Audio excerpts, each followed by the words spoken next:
بسم اللہ الرحمن الرحیم نحمدہ ونصلی علی رسولہ الکریم۔ پچھلے کلپ میں جیسے بتایا تھا کہ استعاذہ اور تسمیہ یہ شرعی اصطلاحات ہیں، اعوذ باللہ اور بسم اللہ کے لیے۔ استعاذہ کا مطلب ہے طلب کرنا، مدد طلب کرنا اللہ پاک سے شیطان مردود کے خلاف، اور تسمیہ کا مطلب اللہ کے ذکر کے ساتھ کوئی کام شروع کرنا۔ تو اعوذ باللہ من الشیطان الرجیم بسم اللہ الرحمن الرحیم، اس کا لفظی ترجمہ بتا دیا تھا۔ اور استعاذہ جو ہے اعوذ باللہ من الشیطان الرجیم، یہ پڑھنا شروع تلاوت میں، یعنی انسان جب تلاوت شروع کر رہا ہے یہ پڑھنا لازمی ہے، یہ شرعی حکم ہے، یہ اللہ رب العزت نے حکم دیا ہے۔ قرآن کے اندر خود اللہ کا حکم ہے کہ جب تلاوت شروع کرو، جب قرآن پڑھو، تم شیطان مردود سے پناہ مانگو۔ تو علماء یہ کہتے ہیں کہ جب انسان تلاوت شروع کرے اور تلاوت کے اندر تلاوت کے علاوہ دوسرا کوئی کلام آ جائے، یعنی اس کلام کے علاوہ کوئی اور کلام آ جائے، تو اس کے بعد پھر اعوذ باللہ پڑھنا لازمی ہے۔ اور بسم اللہ جو ہے یہ اس کا حکم یہ ہے کہ یہ سورت سے پہلے پڑھا جائے گا، اور جب بندہ تلاوت شروع کر رہا ہے اس سے پہلے اعوذ باللہ اور بسم اللہ بندہ پڑھ لے۔ اور بسم اللہ الرحمن الرحیم یہ ہر سورت کا یہ جز ہے، یعنی ہر سورت کے ساتھ یہ ہر سورت کا حصہ ہے یہ۔ تو سورہ یاسین ہم شروع کرنا چاہ رہے تھے۔ سورہ یاسین کے اندر اس کی جو فضائل ہیں، فرمایا حدیث میں آتا ہے کہ مفہوم ہے کہ جو شخص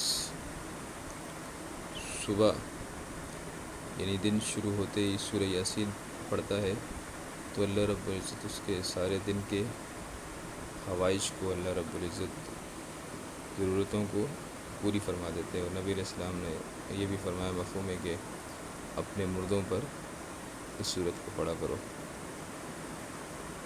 تو سورت شروع کرتے ہیں۔ یاسین فرمایا یہ حروف مقطعات ہیں، متشابہات میں سے ہیں۔ یہ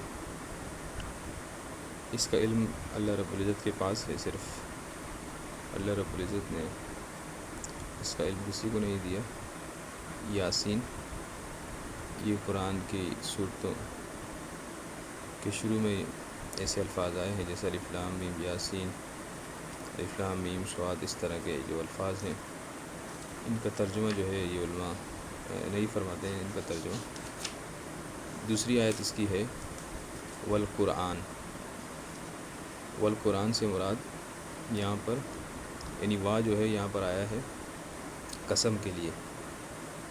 اللہ رب العزت فرما رہے ہیں کہ والقرآن الحکیم، قسم ہے اس قرآن کی جو حکمت والا ہے۔ والقرآن الحکیم یعنی اس قرآن کی قسم اللہ رب العزت فرما رہے ہیں کہ جو قرآن حکمت والا ہے۔ الحکیم،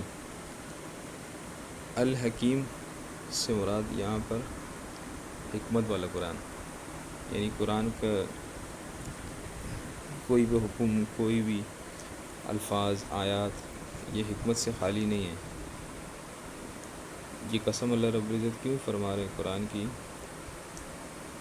اور اللہ رب العزت کیوں بتا رہے ہیں کہ انسان جب قرآن کو پڑھے گا تو اس کے بعد اس کو نبی کی رسالت پر یقین ہو جائے گا۔ نبی کی رسالت کے اوپر اللہ رب العزت قسم فرما رہے ہیں کہ انکا، فرمایا کہ اے نبی بے شک تو، انکا اے نبی بے شک تو لمن المرسلین.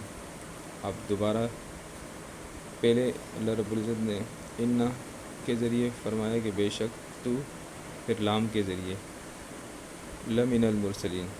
لام جو ہے یہ تاکید کے لیے آتا ہے، اور من جو ہے، من کا مطلب ہے سے، یعنی بے شک اے نبی تو، پھر تاکید کے لیے لام اللہ رب العزت لائے ہیں اس کے اندر، بے شک تو ہے ضرور انبیاء میں سے، مرسلین میں سے، بھیجے ہوئے میں سے.